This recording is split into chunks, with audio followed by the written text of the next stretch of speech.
What the hell is the Bridgewater Triangle? We've all heard of it. We all know it's there. It's a haunted stretch of land in southern Massachusetts. Putting it simply, but it's not that simple. Not by a long shot. Where do we even begin? I guess a good place would be geography. A collection of intense paranormal activity and other strange occurrences were first said to be concentrated within a geographical triangle by famous cryptozoologist Loren Coleman. The towns include Bridgewater, East and West Bridgewater, Abington, Easton, Brockton, Taunton, Freetown, Raynham, Mansfield, and Norton. This covers 200 square miles. It is also considered that neighboring towns and cities are part of the triangle, such as Fall River and possibly even further south into Rhode Island. What have people experienced here? A little bit of everything. War crimes, hauntings, cults, UFOs, and even Bigfoot. But what came first? These dark, sometimes horrific events, or the triangle's very own dark energy? Is the triangle an energy vortex? Does it attract and pull in these mysterious and often sinister forces? Or were they just always here?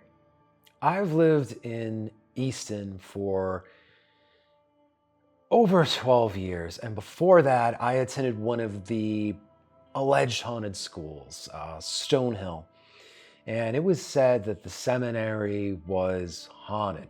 So haunted, in fact, that famed paranormal investigators, the Warrens, were said to investigate it. Now, I don't really know if that part of this is actually true. But what I can tell you, in both of these locations, my very own backyard and the school, I have observed this blue-green mist that often descends from the treetops, especially near Route 138. And it's said that if you stare into this mist long enough, you can see figures move about. I'm sure there's a good reason and a scientific explanation. It's just something I've observed with my own eyes. A good place to dive in is probably the Wampanoag's relationship with the Hockomock Swamp. The swamp was a sacred ground to the Wampanoag, but also at the same time, it was feared. The name Hockomock can translate to the words dark spirit. You see, it was believed that this area was the dwelling of a powerful spirit, Hockomock, who was an entity of death and disease. So, although the swamp was seen as part of the Wampanoag religion, it's not a place that they necessarily wanted to be. There have been so many reports coming out of this area throughout the years. More practical minds, they want to blame swamp gas for some of this paranormal activity, or perhaps they speak of naturally occurring chemicals or even unnaturally occurring chemicals. Others speak of UFOs, but what I find interesting, personally, is that this isn't just some ghost story that popped up in the last, let's say, 50 years. These stories and accounts have been going back generations to pre-colonial United States, before the country was the United States. That's how far back these stories go. So no matter what you want to believe, Whether it's thunderbirds, or giant snakes, or flashes of light that encompass the entire sky, this is stuff that's been going back hundreds upon hundreds of years. I think there's something worthy of a discussion here. And we can't really continue this on. We can't really go any further unless we give a brief history of King Philip's War, which ran from 1675 to 76. John Sassamon, a Native American and translator, was found dead at the Attawapsit Pond after making claims of pending Native aggression towards the colonies. 3 Wampanoags were blamed for his murder and later hung after a juried trial that included Native elders. Metacom, the then tribal chief, was accused of building an army, objecting to the rules of the colonies. Their missionaries were seen as intrusive and their laws unfair. He was threatened to have his guns taken away and his land removed by the Plymouth colonies. Tensions finally boiled over. Metacom, also known as King Philip, led a coalition of tribes against the colonies. The scope of the conflict spread throughout Massachusetts, Rhode Island, Maine, and Connecticut. The war was brutal and ended only when King Philip was captured in Bristol, Rhode Island. He was drawn and quartered, and his head was put on display in Plymouth. Needless to say, there are constant reports of Native American hauntings, some amicable and others not so much. But one thing is for certain, everything around here is named after Phil. And now, we're going to take you to some of the most haunted spots in the United States.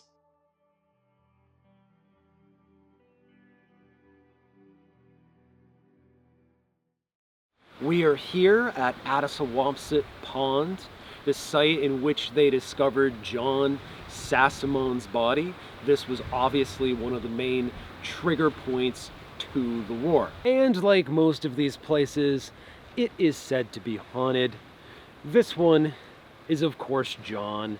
He floats around these woods and he likes to hover over that very pond, presenting himself as mist.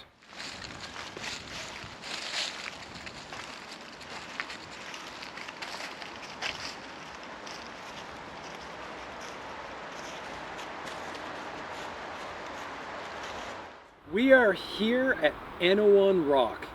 And this is a site of great betrayal.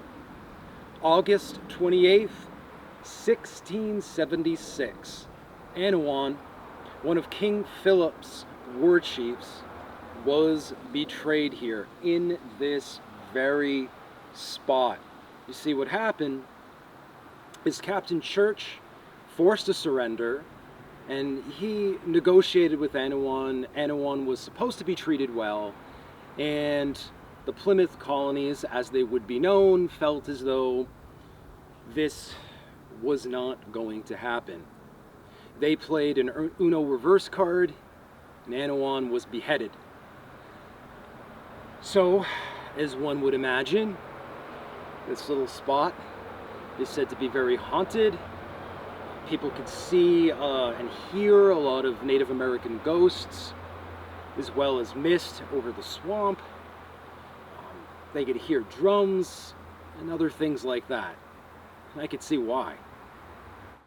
We are here at Profile Rock, and on this site it was said that during the war King Philip enjoyed praying and meditating here. He thought that the rock, or the profile, resembled that of his father, Massasoit. You've probably heard about him. It is also said that due to the stress of the war, the spirit of King Philip is trapped in this very rock. Until a couple of years ago anyways, when the profile, and a lot of the rock had crumbled due to erosion. Is Philip free? I hope so.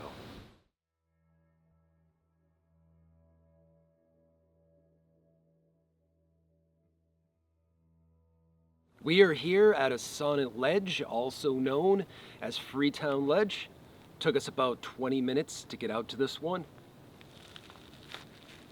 As you can see, it's quite beautiful, but don't let looks deceive you, as at this particular site there has been an industrial accident, several suicides that we know about, and a lot more accidental deaths of people looking over the edge and falling to their death. Much of this calamity is blamed on a small imp-like creature that derives from Native American lore called the Pukwudgie. Everybody loves these guys. They present themselves as little balls of light, shiny objects. They lure people out to the edge of cliffs, and then they either boot them off, or the person becomes so depressed or melancholy that they do themselves in.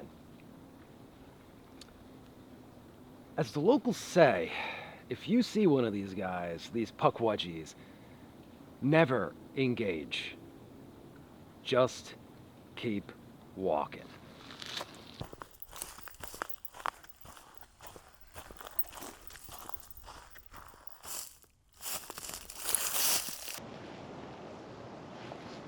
I'm gonna see if I can get down there to get a photo. Seriously? Yeah, just like over the edge. It would be like a really cool shot, just like straight down. What about Pukwudgies? Yeah, you're right. I don't think my mental health is good enough for this. Yeah, you're right. You're right.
And then there's the Freetown-Fallriver State Forest.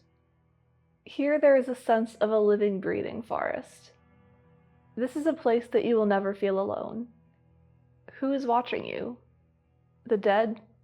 Mythological creatures? The woods itself? You'll have to be the one to decide.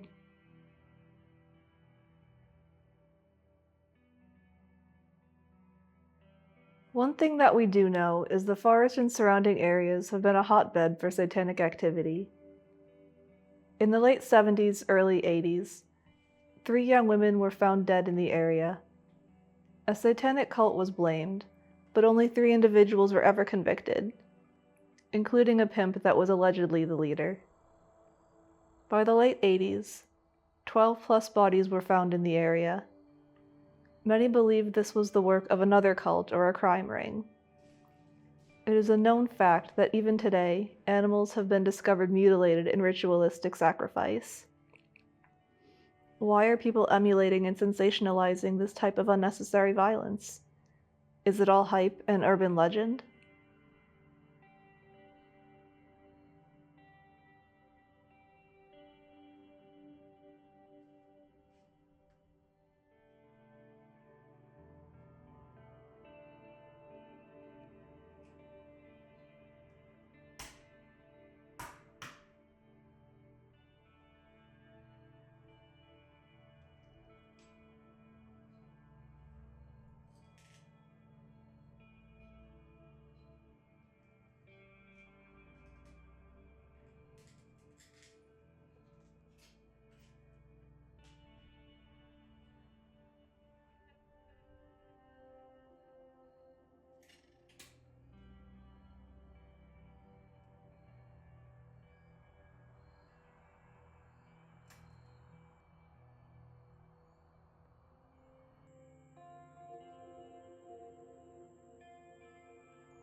And yet, there is even more to say about the woods in the Triangle.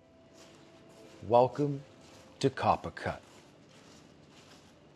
We're here in Coopacut Woods. I think it's very underrated.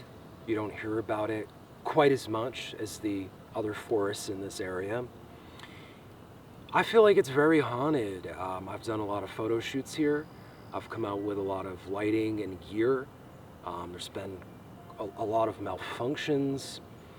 The type of lights I often use for photography are studio strobes, and they just lose signal completely.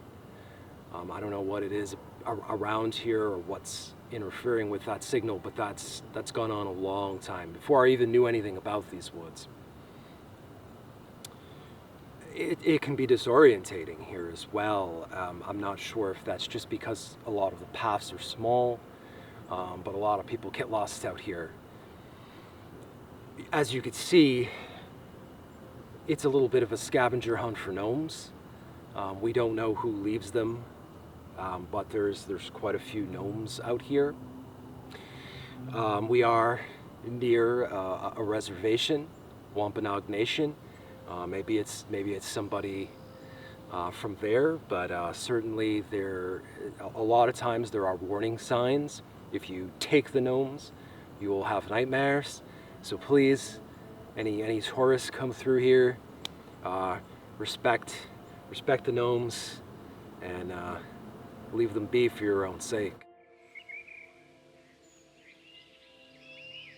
The scope of the Triangle is vast. It is not just about that dark history and war. Every time you turn around, there is another story, another account of paranormal activity or a haunting coming out of this area. Whether it be a haunted school, church, town hall, or one of the former asylums, there's just always something just adding on to that lore. Speaking of the asylums, since that's something we kind of always cover on this show, we went about and we tried to get into some of them. Unfortunately, that was a little bit of a challenge. The one in Taunton was currently being used as a juvenile detention center, so obviously we couldn't do much there. And the one in Raynham, just outside of the Triangle, but everything's named after Phil there, so we figured, yeah, okay, this counts.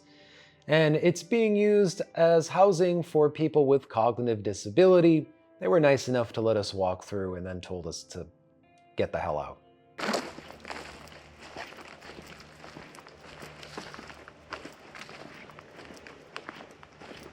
Some say the land is a vortex, an intersection between this world and the beyond. The strange occurrences didn't create the energy. It was already here, drawing in whatever darkness its inhabitants may possess. A beacon for the supernatural, heightening the ability to perceive the dead. A place where the veil between worlds is lifted and spirits can freely roam. You don't know what you'll come across in these woods. It's a blending of the old world and the new.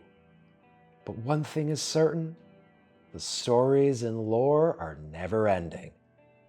Even if it all might be swamp gas-induced hallucination, it's very real to its residents, both the living and the dead. Well, we hope you guys enjoyed this very special edition of Deliciously Decayed. And of course, we strayed a lot from our usual format of covering a building or a grouping of buildings.